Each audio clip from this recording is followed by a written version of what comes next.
සුබ දවසක් ඔයාලට. ඉතින් කොහොමද? ඔයාලා හොඳින් ඇති කියලා මං හිතනවා.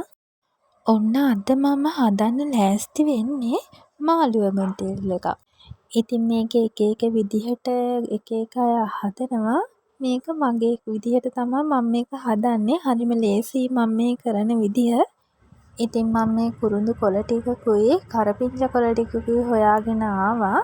ඒකේ හොඳ කොළ ටික තෝරලා මම මේ සෝද ගන්නයි මේ හදන්නේ. කුරුඳු කොළ කරපිංචා එහෙම දාලා හැදුවාම බුල් තියල් එක ලිපේ තියෙනකොට මාරම සුවඳක් එන්නේ. පලාතම සුවඳයි.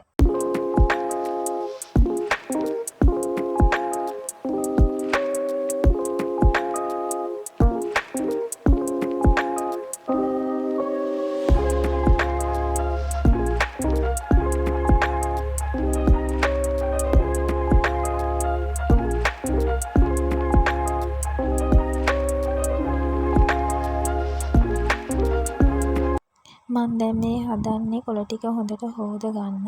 මම ඒකට ලුණු කුඩු ටිකකුත් එකතු කරගත්තා. මොකද ඒවැ පණුව එහෙම ඉන්නවා නම් ඔක්කොම අයින් වෙලා යන්න. මම දෙපාරක්ම හොඳට හොදගත්ත කොළ ටික.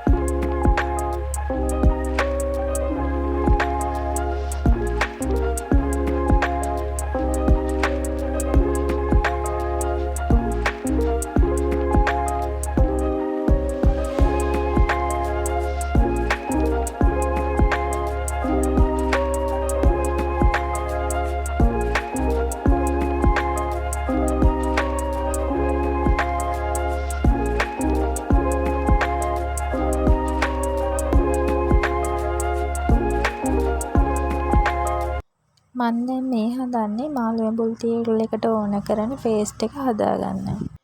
ඉතින් මේ ගොරකා පේස්ට් එක ගෙදරදී හදාගන්නත් පුළුවන්.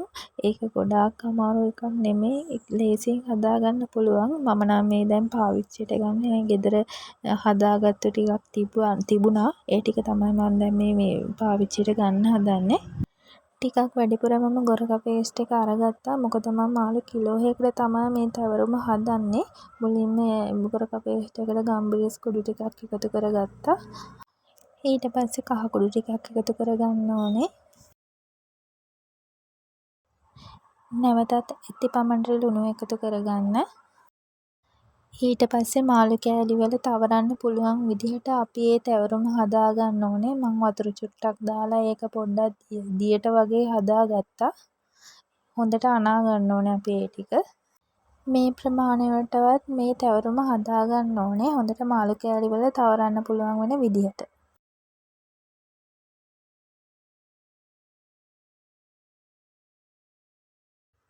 තවරුම හදාගෙන මම දැන් මේ පැත්තකින් තියාගත්තා. දැන් මේ මම කරන්න යන්නේ මාළු ඇඹුල් තියල් දාන වලද හදාගන්නයි. මම මැටි ඇතිලියක් තමයි ඒක අරගත්තේ. මම දැන් මේ සෝදගත්ත කොළ ටික මැටි ඇතිලියේ අතුර ගන්නයි හදන්නේ. මුලින්ම කුරුඳු කොළ ටික දාලා පස්සේ ඊට උඩින් කරපිංචා අතු ටික දාන්නයි මම දැන් හදන්නේ.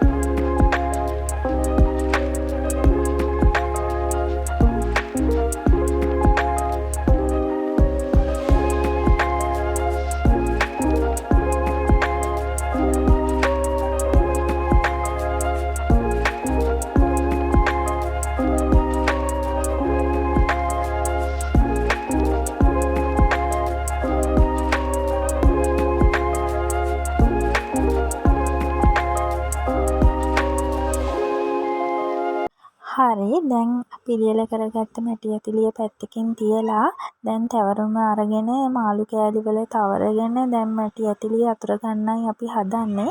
මම නම් ගත්තේ ලින්න මාළු. මේකට ඉතින් ගොඩක් හොඳයි කෙලවල්ලු ඒ වගේ තලපන් ඒ වගේ කෑලි මාළු වර්ග හොඳයි. ඉතින් ඒවයින් වෙනම රසක් මාළු ඇඹුල් තියල් එකට එනවා. දැන් ඉතින් මම මේ ටික පිළිවෙලකට දැන් අතුර ගන්නයි තමයි යන්නේ. මේ තැවරුම හොඳට මාළු කෑලි වල තවරලා තමා මේකෙන් අතුර ගන්න ඕනේ. එතකොට තමයි හොඳට මාළු කෑල්ලට මේ තැවරුම උරාගෙන ලුණු රස එහෙම මේ පහේ රස එහෙම හොඳට අල්ලන්නේ ඇඹුල් රස මේ මාළු කෑලි වලට.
දැන් මම මේ හදන්නේ ඊට උඩින් කුරුඳු සහ ගොරකා එකතු කරගන්නයි. හරි දැන් වැඩ ටික ඉවරයි. දැන් තියෙන්නේ ලිපෙන් තියාගන්න. මේක මද ගින්දරේ තමා අපි තැම්බෙන්න තියන්න ඕනේ. ගොඩක්ම රස මේක දර ලිපේ තියෙනකොට. මං නම් තිබ්බේ ගෑස් ලිපේ. විනාඩි 20ක් 25ක් විතර මම මද ගින්දරේ මාළු ඇඹුල් තියල් එක මේ තැම්බෙන්න ඇරියා. මේ තියෙන්නේ අපේ දැන් හදාගත්තු මාළු ඇඹුල් තියල් එක. ඇඹුල් තියල් එකටම ගැලපෙන්න අපි රතු වැකුළුබත් ලිපේ තියාගන්න තමයි හදන්නේ. මේ හොඳට සෝදලා ලිපේ තියාගන්න අපි දැන් මේ හදන්නේ.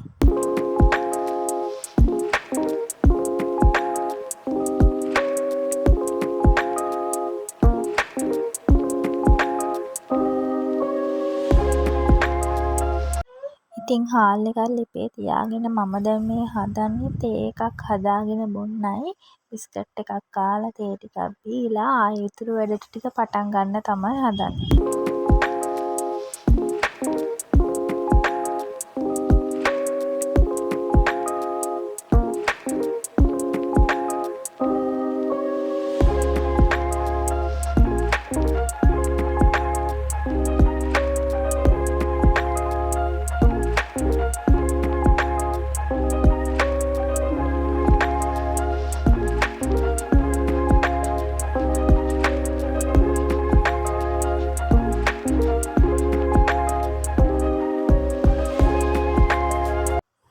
මම බත් එක තියාගත්ත රයිස් කුකර් එකේ දැන් ඒකත් ඉදලා තියෙන්නේ.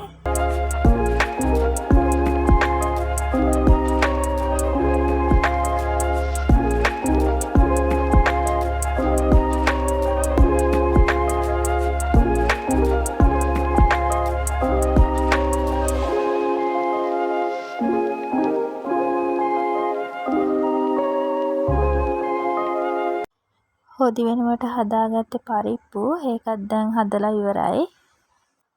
තව සම්බෝලයක් හදලා පපඩම් ටිකකුත් බැදගත්තා. මේ තියෙන්නේ අන්තිමටම අපි හදාගත්ත කෑම එක. ඔයාලා try කරලා බලන්න මගේ මාළු ඇඹුල් තියල් එක. මේ වගේ ලස්සන වීඩියෝ එකක් ආයෙ අරන් එන්නම්. ගිහින් එන්නම්. සුබ දවසක්.